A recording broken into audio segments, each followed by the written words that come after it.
আমরা আগে থেকে বলছিলাম যে এখানে ওয়াহাবিরা তালেবানের এজেন্ট, এখন একদম প্রকাশ্যেই প্রমাণিত হলো। মওদুদিবাদ এটা সালাফি মতবাদ, খুব খারাপ মতবাদ। মওদুদিবাদ তরিকত স্বীকার করে না। মওদুদি কি তরিকত অস্বীকার করবে? ওরা তো নবীকেই স্বীকার করে না। ওরা নবীরা ভুল তরিকত করতে পারে বলে ওদের আকীদা। তো এই যাদের আকীদা তাদেরকে তো মানে মুসলিম কল্পনা করলেই কুফরি হবে। এভাবে মওদুদিবাদ ইমামত স্বীকার করে না, মওদুদিবাদ মযহাব স্বীকার করে না। তার মানে আল্লাহর কোরআনই অস্বীকার করে। মযহাব, ইমামত, মযহাব, তরিকত, শরীয়ত সব তো কোরআনুল কারীম হাদিস শরীফ থেকেই এসেছে। মওদুদি আলাইহির লানাত, খোলাফা রাশিদিন শানেও বেয়াদবি করেছে। সব নবীর শানে বেয়াদবি করেছে। আমাদের প্রিয় নবীর শানেও বেয়াদবি করেছে। এবং ওই লন্ডনের ভাষার নামে একটা বই আছে ওর।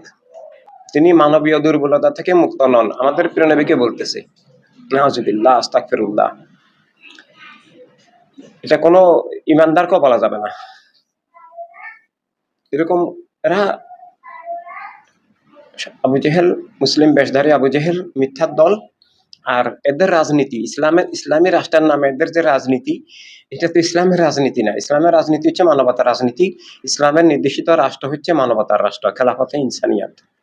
এই খেলাফতে ইনসানিয়াত হেদায়েতের এমন এক সূর্য, মহাসূর্য, যেটা দিয়ে পৃথিবীর সব মানুষকে বস্তুবাদ থেকে মুক্ত করা, অধর্মগ্রবাদ থেকে মুক্ত করা, মানুষ করা এবং স্রষ্টার নামে জীবন, এই সত্য শিখানো, স্রষ্টার আলোকে জীবন, জীবনের এই আলোকিত জীবনের এই দিশা দেওয়া এবং সব মানুষকে অমানুষিক মানসিকতা থেকে, অর্থাৎ অন্য মানুষের অধিকার স্বীকার করে না, অন্য মানুষকে খুন জুলুম করে আনন্দিত হয়, বিজয়ী মনে করে নিজেকে। এই যে পাশবিক মানসিকতা, পাশবিক বলল কম বলা হয়, সেখান থেকে একটা মানুষ যখন অন্য মানুষের অধিকার স্বীকার করে, মানবিক গুণাবলীর ধারক হয়, তখন সে আর মানবতার শত্রু মানুষ এক নয়। এভাবে হেদায়েতের, আবার কলেমা পৌঁছানোর, কলেমার আত্মা জীবন জগৎ গড়ে তোলার, কলেমার বিপরীত যে আত্মা জীবন জগতের বিষাক্ত আধার, কুফরি ধারা, মিথ্যার ধারা, খুনের ধারা, সেখান থেকে সব মানুষকে মুক্ত করা সম্ভব।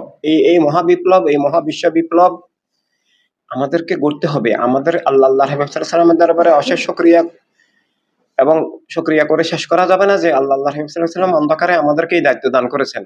আমরা প্রতিটি বোন ভাই যারা আজকে হক বাতিল চিনেছি, হকের ধারক হয়েছি, বাতিলের বিরুদ্ধে সংগ্রাম হয়েছি, যারা আমরা ঈদে আজম চিনি, যারা আমরা ইমানি শহীদ দিবস চিনি, যারা আমরা ঈদে মেরাজ শরীফ চিনি, যারা আমরা তাওহীদ রিসালাত ভিত্তিক জীবন চেতনার, কলেমার চেতনার ধারক, আমরা যারা খেলাফতের মৌলিকতার পার্থক্য বুঝি, আমরা যারা খেলাফতের ধারক মৌলিকতার বিরুদ্ধে সংগ্রামী, আমরা সব বাতিল থেকে মুক্ত, আমরা যারা বস্তুবাদ চিনি, এভাবে আমরা যারা আহলে বায়তকে ঈমান হিসেবে জানি, আহলে বায়তের দুশমনদের কাফের, আমরা সেই ঈমানের মৌলিক এলেমটুকু আছে। আমরা যারা আল্লাহ রব বলি, আমরা যারা সৌদি আরব বলা যে এজিদবাদ হওয়া, কুফর হওয়া, কলেমা, কোরআন, দিন সবকিছু অস্বীকার করা, সব বাতিলকে কবুল করা, এভাবে নবীর প্রেমে উৎসর্গিত হওয়ার যে সৌভাগ্য আমাদের মাধ্যমে আবার দিনের পুনরুজ্জীবন, মানব জীবনের পুনরুজ্জীবন, খেলাফতের ইনসানিয়তের পুনরুজ্জীবন, সব বাতিলের আবার পরাজয় বরণের যে উসিলা, সেটাই তো ওয়ার্ল্ড সুন্নি মুভমেন্ট, ওয়ার্ল্ড হিউম্যানিটি রেভলিউশন, আমাদের জীবনগুলো। তাই বুঝতে হবে এবং এগিয়ে যেতে হবে, এগিয়ে নিতে হবে, কাজ করতে হবে।